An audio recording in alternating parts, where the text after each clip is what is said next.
Forza Horizon 5 has been out for nearly 3 months now, and after playing it since launch to now, I am completely confused by all the positive praise it is receiving. Yes, there are some great elements, but that doesn't make the entire game a great game. I'll start with the obvious. Visually, Forza Horizon 5 is stunning, no question about it. There are dynamic weather changes, tire smoke, and the overall level of detail in Horizon 5 just might make this the best looking racing game I've ever seen. The audio has been upgraded as well, with the most notable being exhaust. This way, as you pass someone, they know you mean business. The story is, well, the same old rinse and repeat business you've already seen in Horizon 4. Welcome to XYZ location. My name is Action Jackson with a bunch of events for you to do as you familiarize yourself with said location. Oh, and here are some members of the Action Squad. Sound familiar? While the dialogue is cringeworthy, coming to you live from the Horizon XS Chopper! That's right, we have a chopper! each event does do a great job at showing you Mexico's scenery while exposing you to a variety of racing disciplines as you progress. Character customization is back with the same emotes and a few updated styles such as dresses for men, if that's your thing. The Forza link, the chat-like pre-message selections used in free roam or in a race, somehow Playground Games has made it worse by removing 2 configurable options and replaced them with 2 generic phrases. Let's go on an adventure, and hi, because that's exactly how people online speak to one another. Dynamic weather in Forza Horizon 5 is incredible when it works, which is generally in specific events or just cruising around the open environment. Visually, this is probably the best looking racing game I've ever seen. I play on PC with everything cranked up, and oftentimes I just cruise around in awe of the sheer amount of visual nut Forza Horizon 5 actually brings to the table. Horizon 5 looks so good, I'm willing to bet you could become an IG influencer by car spotting in Mexico. Moving on to the audio, one of the best audible changes in Horizon 5 are the changes to performance modifications. When changing your exhaust, for example, you can clearly hear a difference in tone, coupled with a more pronounced sound from the engine and even how the transmission shifts. It's an automotive audiophile's dream come true.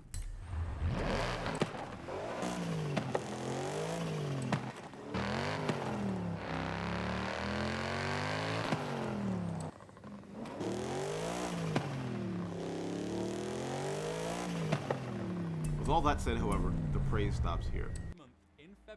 The Horizon 5 experience is so copy and paste at this point, it's no wonder that for Season 4, Playground has decided to introduce some oh-so-original Chinese models, because that's what new content is all about. Many of the cars in previous Horizons aren't even in the game, or maybe they are and they'll just be released as a season reward. Also, we're in Mexico. Why not introduce a Mexican car first before introducing cars from other countries? The course designs in Horizon 5 are awful and lacking. With a map this massive, you often find yourself racing online to the same set of courses over and over. So much real estate with so little ingenuity. One of the biggest issues in the game is matchmaking, something I thought Horizon 4 did damn near perfectly. Now, the online matchmaking in Horizon 5 is flat out horrible. You have no choice in the event type. Everything is completely random, and by the time you actually do find an event, it's the last race, and you have to start your search all over again. It can easily take 5 or 10 minutes just to find a specific race type, or even worse, wait 5 minutes to join an event in progress only for it to finish and have it switched up. The amount of time spent searching for an online race is mind-boggling and extremely frustrating, especially when you consider that Horizon 4 allowed you to select your event type, but for whatever reason in Horizon 5, they removed it. I've probably spent more time searching for a race online than I have racing. In fact, I've done another YouTube video about this all too common experience, which you can check out in the link below. Now to address the all-wheel drive elephant in the room. I want to preface my next point by first omitting cross-country, dirt, or mixed surface, whatever, and drift modes.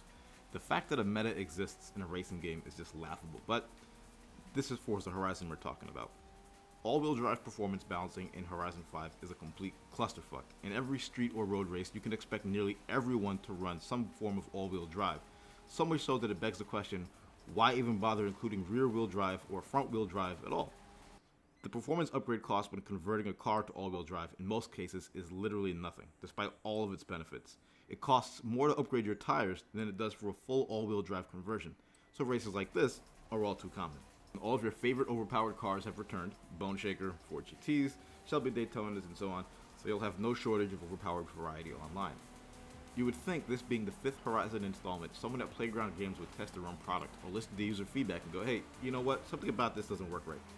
It's almost as if Playground Games have no idea these issues exist, or maybe they do and they just don't care, which is reflective in the quality of Horizon's online experience, because honestly, everything about Horizon 5 feels as if it promotes and rewards mediocrity. Although Playground Games has announced some major updates to issues they're aware of, none of those updates or fixes are related to balancing the game at all. So it's clear they don't care as long as the game runs and looks fine. Now, maybe it's possible that they will address some of this to coincide with the timed DLC release, but I wouldn't hold my breath as Playground Games rarely, if ever, make any balancing changes to the game after the fact. To wrap this up, Horizon 5 is very much a love-hate relationship. At first glance, it's easy to be drawn in by its stunning visuals and have your senses completely blown away by everything it throws at you, though you soon begin to realize that all of Horizon 5's appealing aspects are purely surface level. The graphics, the sound, environment, its core fundamentals are severely flawed and lacking with much to be desired. It feels as if we've been sucked into an elaborate gacha game. Hopefully an alternative one day we'll get to see will be the revival of like Midnight Club, or maybe even an open world Gran Turismo would be kind of interesting to see. I do hope Playground addresses Horizon 5's issues, since I do want to like the game and also justify my purchase in time, but who knows. Maybe I'll do like the rest of the community and go back to Horizon 4. Thank you all for watching. If you enjoyed this video and have given you some insight to it, please like and subscribe to the channel, and I'll see you next time.